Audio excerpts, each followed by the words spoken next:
point of the year, and so far it's been pretty interesting to say the least. The stock market kicked off 2016 with the worst 10-day start to a calendar year ever, as the market immediately plunged into a double-digit correction.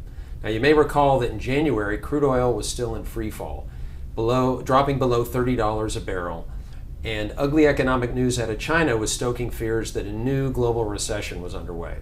However, after oil put in a bottom at $26 a barrel, the price started to rally back, and so did the stock market. By mid-April, the market had recovered its losses and looked as if it could break out of the trading range that it's been stuck in for the last year and a half.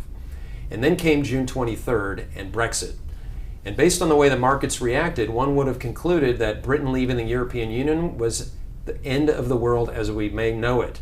Over a couple of trading days, the global markets lost over $2 trillion of value, wiping out over 7% from the All-Country World Index. Fortunately, markets regained their footing rather quickly and finished the market with a strong rally. After all the excitement, the U.S. markets finished the first half of the year up 3.7%. The All-Country World Index was down 0.75%. However, it was bonds that were the big stars and the big winners of the first half of the year. The bond aggregate was up 5.3% as interest rates plunged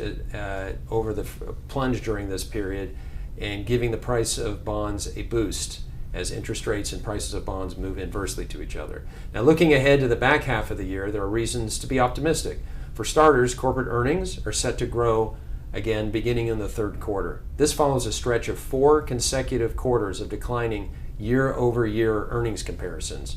It's no small coincidence that earnings turned negative right around the time that the market's advance came to a halt. Furthermore, along with rising profits, low interest rates and recent data suggesting some strength in the underlying U.S. economy should provide a good tailwind to stocks. However, there are some concerns for the market. First, geopolitical risks remain high given the uncertainty following the continuation and the fallout from the Brexit. While the UK only accounts for a few percent of the world's GDP, the shock felt around the world clearly will have some lingering economic fallout, both inside and outside the European Union. And of course, the U.S. presidential election will present another obstacle. As we get closer to November, the markets will start reacting to possible outcomes and the platform that the new administration will bring with it. Lastly, valuations are elevated for stocks and bonds and suggest that returns for both of these core asset classes will be muted over the medium to the longer term.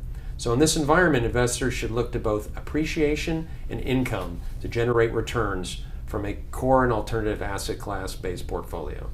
Anyway, you can read more and get a little bit more in-depth outlook from going to www.smscap.com and reading our post there. Thank you.